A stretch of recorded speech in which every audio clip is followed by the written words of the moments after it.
Welcome. In this video, I'll show you how to make a modded Minecraft server. If you found this video helpful, please leave a like and subscribe to the channel for more such tutorials.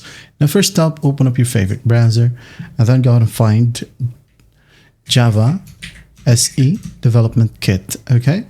Again, Java SE Development Kit. Head on and enter and click the ones from Oracle right here.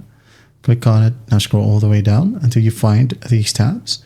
Click on Windows, or even Mac OS, or even Linux if you have these OS, and just download the installer. Okay, save it wherever you want. I'm just going to go ahead and save it on my desktop so we can easily spot it. Now, while it's downloading, we're going to download Minecraft server. Okay, go ahead and find it.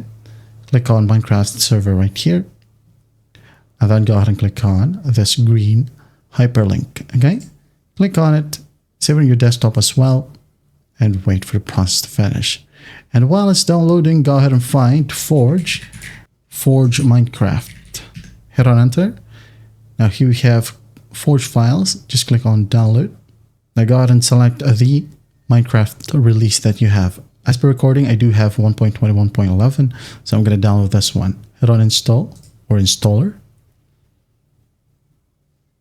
Let's wait for the skip button right here at the top right. Click on it and save it on your desktop as well.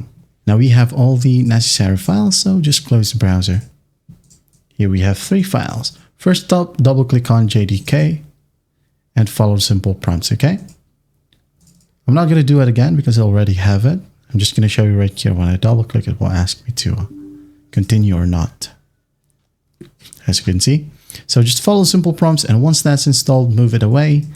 Here we have the server jar file. So right click on a blank space, create a new folder, give it a name, My Server 2026, or you can name it whatever you want. Move this server right here, okay, or server jar. And then double click on the folder, install it. There you go. Wait for it to fully create its own files. And here we have the EULA. So let's just double click on EULA. Now instead of false, make it true. Okay, once done, save it. There you go. Close the notepad and then go ahead and double click on Forge. Wait for it.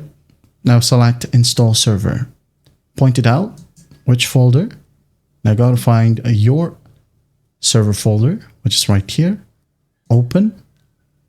Now it's selected. Hit on OK. Now it will create additional files right here. So just wait for it. Now it says here, successfully downloaded Minecraft server and installed this version of Forge. So hit on OK. Now double click on the batch file, which is run or run.bat. Double click on it. Wait for it to load. As you can see here in the background, the mods folder has been created. So just wait for the process to finish. Hit on allow right here. Now you can just minimize or close this one and leave this one opened. Okay. Now here we have the mods folder. Double click on it and just go ahead and drag and drop all the mods that you need. Okay. Server properties. Okay, you can go ahead and open this one via Notepad and change the settings. Okay. Say for example, the max players, you can change this one however you want. The seed, the difficulty, and some other options. Okay. You can now go ahead and go to multiplayer and then add a server. My modded server. Name it whatever you want. Most importantly, if you want to log into your own server, you must type in localhost. Okay. Again, localhost. Hit on done. And here we have it. Just hit on play if you want to test it out. And then after that, to invite your friends, all you got to do is port forward. Okay. And that's basically it. Again, port forwarding is your best friend right here if you want to share the server to friends outside your network. Okay, or outside your home. But that's just basically it. That is how you make a modded Minecraft server. I hope this video helps, and I'll see you in the next one.